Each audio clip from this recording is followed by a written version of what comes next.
नमस्कार, मैं हूं निकिता और आप देख रहे हैं सत्य हिंदी। एक नजर डालते हैं अब तक की सुर्खियों पर। ईरान के न्यूक्लियर साइट के पास तीसरा हमला, रूस ने हमलों पर जताई चिंता। ट्रंप ने सऊदी अरब के क्राउन प्रिंस का उड़ाया मजाक। ईरानी सेना का ओमान के पास अमेरिकी सपोर्ट बोट पर हमला। इजरायली सेना ने दक्षिणी लेबनान में हमलों की पुष्टि की। ईरान के बुशेहर न्यूक्लियर पावर प्लांट के पास हालात लगातार खराब हो रहे हैं। रूस के राज्य परमाणु ऊर्जा निगम रोसाटॉम ने कहा कि यहां हमले बढ़ रहे हैं। उन्होंने इसे न्यूक्लियर सुरक्षा के लिए सीधा खतरा बताया। इससे पहले इंटरनेशनल एटॉमिक एनर्जी एजेंसी यानी IAEA ने कहा था कि ईरान ने उसे बुशेहर के आसपास एक और हमले के बारे में जानकारी दी थी। 10 दिनों में यह तीसरी ऐसी घटना है। इसमें चालू रिएक्टर को कोई नुकसान नहीं पहुंचा और न ही किसी तरह के रेडिएशन के फैलने की खबर है। रूस ने इन हमलों की कड़ी निंदा की है। रूसी विदेश मंत्रालय ने कहा कि इसे तुरंत रोका जाना चाहिए। प्रवक्ता मारिया ज़खारोवा ने कहा कि हमलावरों को साफ संदेश दिया जाना चाहिए कि अब रुक जाएं। अमेरिका के राष्ट्रपति डोनाल्ड ट्रंप ने सऊदी अरब के समर्थन वाले एक निवेश फोरम में बयान दिया। इस दौरान उन्होंने क्राउन प्रिंस मोहम्मद बिन सलमान का मजाक उड़ाया, जिससे माहौल असहज हो गया। ट्रंप ने कहा कि अब सऊदी नेतृत्व को उनके साथ अच्छा बर्ताव करना पड़ रहा है। सऊदी नेता ने उन्हें कम आंका था। ट्रंप ने कहा कि उन्हें नहीं लगा था कि ऐसा होगा। उन्हें नहीं लगा था कि वे मेरी चापलूसी करेंगे। उन्हें लगा था कि मैं भी बस एक और अमेरिकी राष्ट्रपति होऊंगा जो इस ऐसे देश का नेतृत्व करेगा जो पतन की ओर बढ़ रहा है, लेकिन अब उन्हें मेरे साथ अच्छा बर्ताव करना पड़ रहा है। ट्रंप यह बात सोशल मीडिया पर तेजी से वायरल हो गई। बाद में ट्रंप ने थोड़ा नरम रुख अपनाते हुए मोहम्मद बिन सलमान की तारीफ भी की और उन्हें होशियार बताया और यह भी कहा कि उनके नेतृत्व में अमेरिका के बारे में लोगों की सोच में काफी सुधार हुआ है। ईरान की सेना का कहना है कि उसने ओमान के एक बंदरगाह के पास एक अमेरिकी सपोर्ट बोट को निशाना बनाया है। IRGC से जुड़ी तस्नीम समाचार एजेंसी के अनुसार सलालाह बंदरगाह से काफी दूर एक लॉजिस्टिक जहाज को निशाना बनाया गया। यह हमला ऐसे समय पर हुआ है जब ओमान के दक्षिणी हिस्से में स्थित बंदरगाह को 2 ड्रोन ने निशाना बनाया था। इजराइल की सेना यानी IDF ने लेबनान के दक्षिणी इलाके में हमलों की पुष्टि की है और कहा है कि उसके हमले अब भी जारी हैं। इजरायली सेना ने एक बयान में कहा कि रात भर IDF ने दक्षिणी लेबनान के कई इलाकों में हवा और समुद्र के रास्ते दर्जनों ठिकानों पर हमले किए। बयान में आगे कहा गया कि इस समय IDF पूरे लेबनान में हिजबुल्लाह के ठिकानों को निशाना बनाना जारी रखे हुए है। IDF के अरबी भाषा के प्रवक्ता ने अलग से एक चेतावनी जारी की जिसमें दक्षिणी लेबनान के लोगों से ज़हरानी नदी के उत्तर की ओर जाने को कहा गया है। इससे पहले लेबनान की सरकारी न्यूज़ एजेंसी ने देश के दक्षिणी हिस्से के कई कस्बों पर इजरायली हमलों की खबर दी थी। भारत के झंडे वाले 2 LPG जहाज BW TYR और PW इल्म होर्मुज जलडमरू मध्य से गुजरना शुरू हो चुके हैं। सुरक्षा कारणों से ये जहाज अपनी मंजिल की जानकारी छिपा रहे हैं। बताया गया कि दोनों जहाज 2 हफ्ते पहले फारसी खाड़ी में माल लोड कर चुके थे। वे सुरक्षित रास्ते का इंतजार कर रहे थे। रिपोर्ट्स के मुताबिक अगर ये भी सुरक्षित निकल जाते हैं तो ईरान अब तक कुल 6 LPG जहाजों को रास्ता दे चुका होगा। इससे पहले 4 भारतीय जहाज सुरक्षित भारत पहुँच चुके हैं। ईरान के साथ युद्ध महीनों नहीं हफ्तों तक चलेगा। अमेरिका ईरानी हमलों में कुवैत हवाई अड्डे के रडार सिस्टम को काफी नुकसान। ईरान के राष्ट्रपति का खाड़ी देशों को संदेश। मिडिल ईस्ट के 3 देशों के विदेश मंत्री जाएंगे पाकिस्तान। पाकिस्तान के प्रधानमंत्री की ईरान के राष्ट्रपति से हुई बात। PM मोदी ने सऊदी अरब के क्राउन प्रिंस से की बात। अमेरिकी विदेश मंत्री मार्को रूबियो ने शुक्रवार को कहा कि अमेरिका को उम्मीद है कि ईरान के खिलाफ उसके सैन्य अभियान कुछ हफ्तों में समाप्त हो जाएंगे, महीनों में नहीं। उनके मुताबिक वाशिंगटन जमीनी सैनिकों का इस्तेमाल किए बिना अपने सभी उद्देश्यों को पूरा कर सकता है। फ्रांस में G7 के विदेश मंत्रियों से मुलाकात के बाद रूबियो ने पत्रकारों से बात की। इस दौरान उन्होंने कहा कि वाशिंगटन उस अभियान में निर्धारित समय पर या उससे आगे चल रहा है। उम्मीद है कि इसे उचित समय पर समाप्त कर दिया जाएगा, कुछ हफ्तों में, महीनों में नहीं।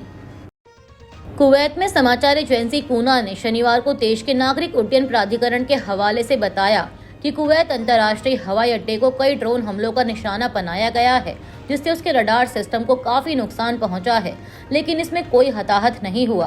प्राधिकरण के प्रवक्ता ने बाद में कहा कि ये हमले ईरान, उसके प्रॉक्सी और उसके द्वारा समर्थित सशस्त्र गुटों द्वारा किए गए थे। कुवैत इंटरनेशनल एयरपोर्ट पर यह हमला पहला नहीं है। बुधवार को भी एयरपोर्ट के फ्यूल डिपो को एक ईरानी ड्रोन से निशाना बनाया गया था। ईरान के राष्ट्रपति मसूद पेजेश्कियान ने देश के पड़ोसी देशों को एक संदेश दिया है। उन्होंने उनसे कहा है कि अगर वे विकास और सुरक्षा चाहते हैं तो वे अमेरिका और इसराइल को अपनी जमीन से चल रहे युद्ध को चलाने ना दें। पेजेश्कियान ने एक्स पर एक पोस्ट में लिखा कि मैंने कई बार कहा है कि ईरान पहले से हमले नहीं करता, लेकिन अगर हमारे बुनियादी ढांचे या आर्थिक केंद्रों को निशाना बनाया गया तो हम कड़ा जवाब देंगे। उन्होंने पड़ोसी देशों से आगे कहा कि अगर आप विकास और सुरक्षा चाहते हैं तो हमारे दुश्मनों को अपनी जमीन से युद्ध ना चलाने दें। गौरतलब है कि अमेरिका खाड़ी देशों में अपने सैन्य ठिकानों का इस्तेमाल कर ईरान पर हमले कर रहा है, इसलिए तेहरान भी जवाबी कार्रवाई में इन देशों पर हमले कर रहा है। मिडिल ईस्ट में जारी तनाव के बीच क्षेत्र के 3 प्रमुख देश सऊदी अरब, तुर्की और मिस्र के विदेश मंत्री पाकिस्तान का दौरा करेंगे। पाकिस्तानी विदेश मंत्री इसहाक डार ने इसकी जानकारी दी। पाकिस्तानी विदेश मंत्रालय के मुताबिक तीनों देशों के विदेश मंत्रियों का यह दौरा इसहाक डार के बुलावे पर हो रहा है। यह दौरा 29 और 30 मार्च को होगा, जिसमें ये तीनों नेता प्रधानमंत्री शहबाज शरीफ से भी मुलाकात करेंगे। सभी देशों के विदेश मंत्री विभिन्न मुद्दों पर गहन चर्चा करेंगे, जिनमें क्षेत्र में तनाव कम करने के प्रयास भी शामिल हैं।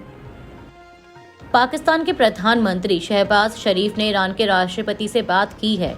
उन्होंने कहा कि विस्तार से हुई यह बातचीत 1 घंटे से ज्यादा चली। उन्होंने पाकिस्तान की जारी कूटनीतिक कोशिशों की जानकारी दी, जिसमें अमेरिका और खाड़ी देशों के साथ संवाद और तनाव कम करने के लिए संपर्क शामिल है। शरीफ ने इसराइल के ईरान पर हमलों की निंदा भी की और ईरान के बहादुर लोगों के साथ एकजुटता व्यक्त की। बता दें कि पाकिस्तान अमेरिका और ईरान के बीच मध्यस्थता की पेशकश कर चुका है। प्रधानमंत्री नरेंद्र मोदी ने शनिवार को सऊदी अरब के क्राउन प्रिंस मोहम्मद बिन सलमान से बात की। पीएम मोदी ने एक्स पर जानकारी देते हुए लिखा कि सऊदी अरब के क्राउन प्रिंस और पीएम एचआरएच प्रिंस मोहम्मद बिन सलमान से बात की और पश्चिम एशिया में चल रहे संघर्ष पर चर्चा की। मैंने क्षेत्रीय ऊर्जा इंफ्रास्ट्रक्चर पर होने वाले हमलों की भारत की निंदा को दोहराया।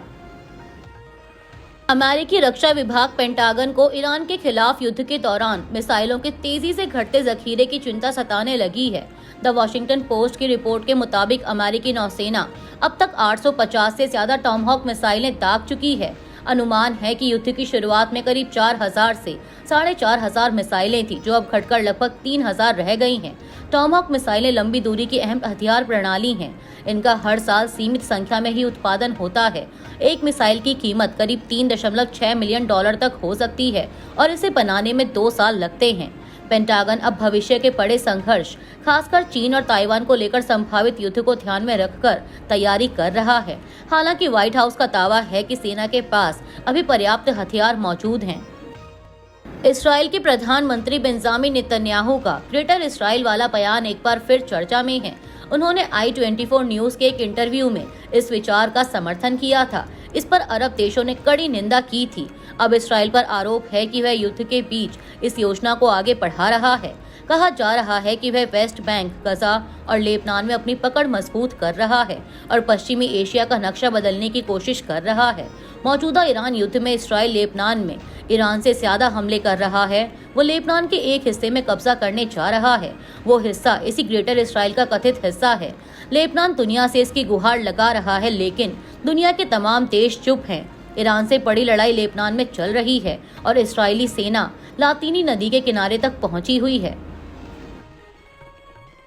तमिलनाडु के मुख्यमंत्री एम.के. स्टालिन ने शनिवार को पार्टी उम्मीदवारों की पहली लिस्ट जारी की है। डीएमके तमिलनाडु की 234 सीटों वाली विधानसभा में 164 सीटों पर चुनाव लड़ेगी। पार्टी की लिस्ट में स्टालिन ने अपने अधिकतर मंत्रियों, विधायकों और सीनियर नेताओं को बरकरार रखा है। मुख्यमंत्री स्टालिन को उनकी कोलाथुर सीट से फिर से उम्मीदवार बनाया गया है, जबकि उनके बेटे और डेप्यूटी सीएम उदयनिधि चेप्पॉक ट्रिप्लिकेन से चुनाव लड़ेंगे। एआईएडीएमके से निकाले गए नेता ओ पन्नीर सेल्वम, जो हाल ही में टीएमके में शामिल हुए हैं, को बोदिनाय कन्नूर से मैदान में उतारा गया है। पन्नीर सेल्वम के 2 साथी पॉल मनोज पांडियन और आर वैथिलिंगम, जो टीएमके में उनके साथ ही शामिल हुए थे, उन्हें भी टिकट दिए गए हैं। अभी के लिए इतना ही। बाकी की देश दुनिया की बड़ी खबरों के लिए जुड़े रहिए सत्य हिंदी के साथ।